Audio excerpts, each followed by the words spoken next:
Well, good morning, everybody, and thank you so much for tuning on in to our Valley News Now desk this morning.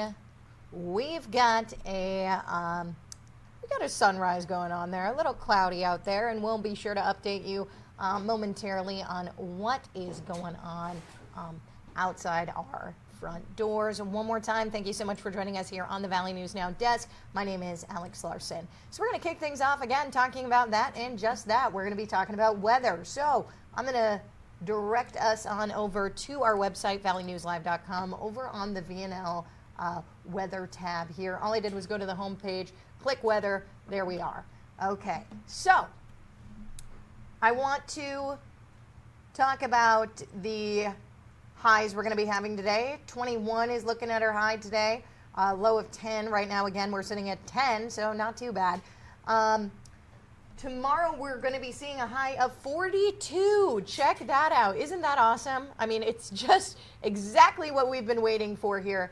If you're anything like me and not enjoying those super frigid temperatures, tomorrow's your day. Going to come with some wind, though, something to be aware of. Wednesday, 37. And then Thursday, we are right back to it. High of 12, low of 7. Friday, we're looking at 23 degrees. Saturday, high of 5.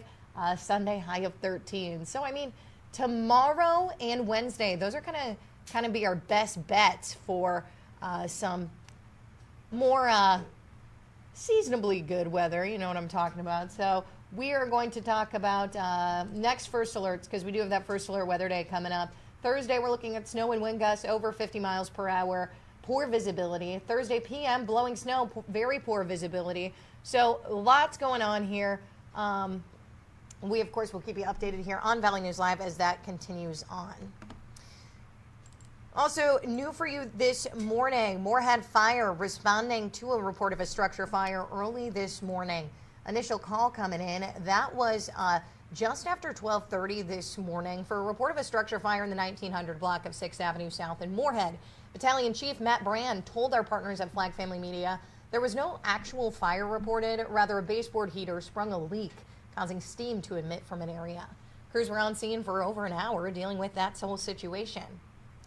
And the White Earth Police Department is investigating after a homicide on Saturday night outside the King's Corner Bar in Monoman.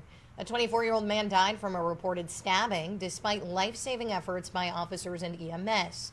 Police have identified a person of interest as 23-year-old Dayani Clark.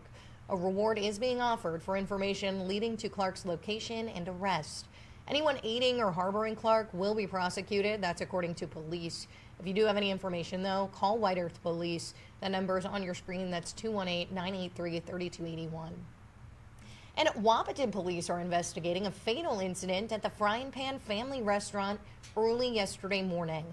Officers responding to a 911 call around 1:30 at the restaurant on Dakota Avenue, finding a man with a self-inflicted gunshot wound. The individual was pronounced dead at the scene. Police say no other people were hurt and there's no threat to the public.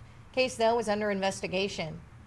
And a Fargo man's behind bars after a SWAT standoff following a domestic violence call. Police responding to the 2700 block of 10th Avenue North just after 1 a.m. Saturday morning.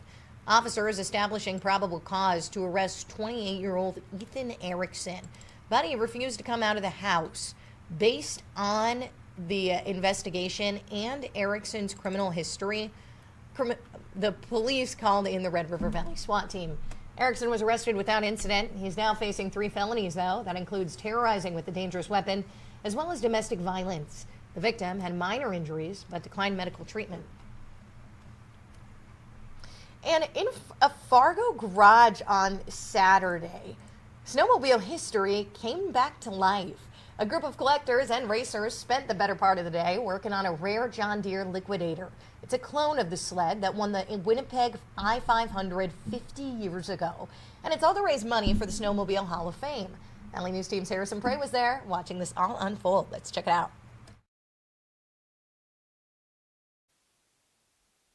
In Wyatt Cram's Fargo garage, decades of snowmobile racing history are coming together. Piece by piece, a team of collectors and former racers are rebuilding a John Deere Liquidator, one of the most coveted sleds in snowmobile history. We had to start finding parts, and it's very difficult to find parts for these sleds. There was about 600 made, and a lot of them got damaged or completely totaled. Finding parts took months. Another collector named Brian Henryon donated the base sled to get the project started. For the northern tier states, snowmobiling was a big deal. And it's something us kids, at least my generation, just every Saturday you had to go out. And it didn't make any difference what color it was. You just had to be out on the snow. This isn't just any restoration. It's a tribute to Brian Nelson's legendary win at the 1976 Winnipeg I-500 50 years ago. And Nelson himself is here today, working alongside the team. I went up by 32 seconds. I made up 14 minutes and 140 miles. So it was like a 10-mile-an-hour faster average going between Thief River and Winnipeg down the ditch. It was a wild ride. The group isn't just family and friends. They're collectors, racers, and enthusiasts, all connected to snowmobiling and Nelson's legacy, all here to help. The restoration is still underway, but when it's finished, the sled will be auctioned off to raise money for the Snowmobile Hall of Fame in St. Germain, Wisconsin, a nonprofit preserving racing history. We thought this would be a really good deal for them. Well, how cool is that? Now, remember, you can find this full story over on our website, valleynewslive.com. You can also find that over on our free VNL News app as well as our website. So lots of action going on over there. I still got those weather graphics behind me, but just ignore those.